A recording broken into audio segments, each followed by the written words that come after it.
Assalamualaikum warahmatullahi wabarakatuh. Saya Arya Budiman. Saya Rifar Arif. Kami dari SAB 3. Kami ingin mempresentasikan PSAK 46, yaitu adalah tentang pajak penghasilan.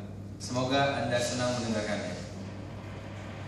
Pertama, kami mulai dari pendahuluannya.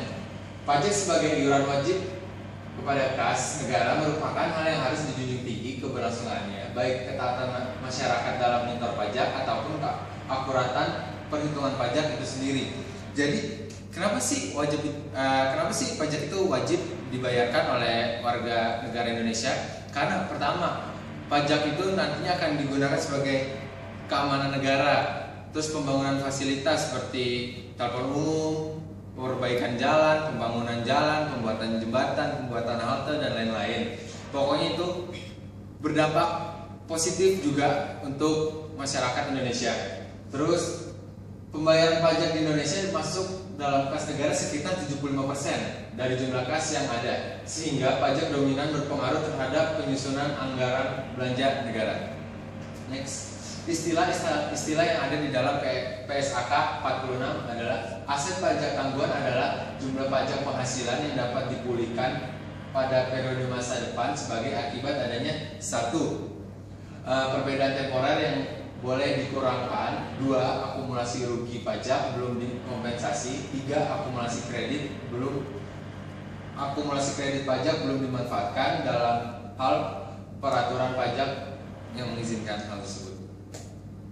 Terus pengakuan aktiva dan kewajiban pajak kini ada 2, yaitu pertama, jumlah pajak ini yang belum dibayarkan harus diakui sebagai kewajiban. Jadi seperti yang saya kasih tahu di awal, semua masyarakat Indonesia wajib hukumnya untuk membayar pajak. Terus yang kedua adalah apabila jumlah pajak yang telah dibayarkan untuk periode berjalan dan periode-periode sebelumnya melebihi jumlah pajak yang terhutang untuk periode-periode tersebut, maka selisihnya diakui sebagai aktiva. Saya mau kasih contoh, misalnya Rifar membayar pajak sebesar 5 juta, padahal wajib pajak itu hanya harus membayar 4 juta, jadi 1 jutanya itu dianggap sebagai aktiva pajaknya Rifar. Jadi untuk pembayaran pajak dalam pembayaran pajak periode selanjutnya itu akan dikurangkan 1 juta yang berasal dari periode sebelumnya.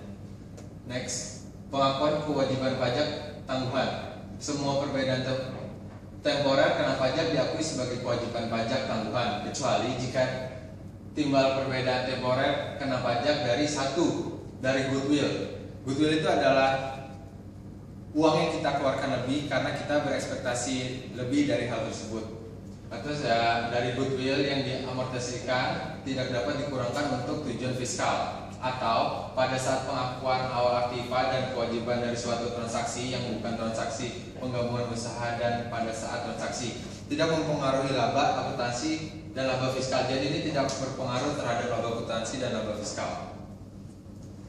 Next. Ya, saldo rugi fiskal dapat dikompensasi akan dijelaskan oleh Rifar. Oke, selanjutnya saldo rugi fiskal yang dapat dikompensasikan, yaitu saldo rugi fiskal yang dapat dikompensasikan diakui sebagai aktiva pajak tangguhan apabila besar kemungkinan bahwa laba fiskal pada masa yang akan datang memadai untuk dikompensasikan. Terus penyajian aktiva pajak dan kewajiban pajak itu ada 5, yaitu pertama, 1. Aktiva pajak dan kewajiban pajak harus disajikan terpisah dari aktiva dan kewajiban lainnya dalam neraca. Yang kedua, aktiva dan kewajiban pajak tangguhan harus dibedakan dari aktiva pajak kini dan kewajiban pajak kini.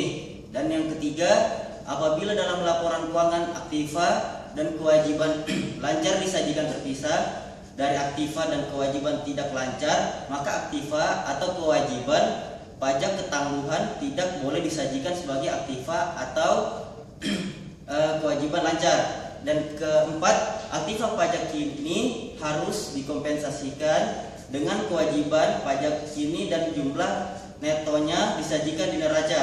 Dan yang terakhir, beban atau penghasilan pajak yang berhubungan dengan laba rugi dari aktiva normalnya disajikan tersendiri dalam laporan keuangan.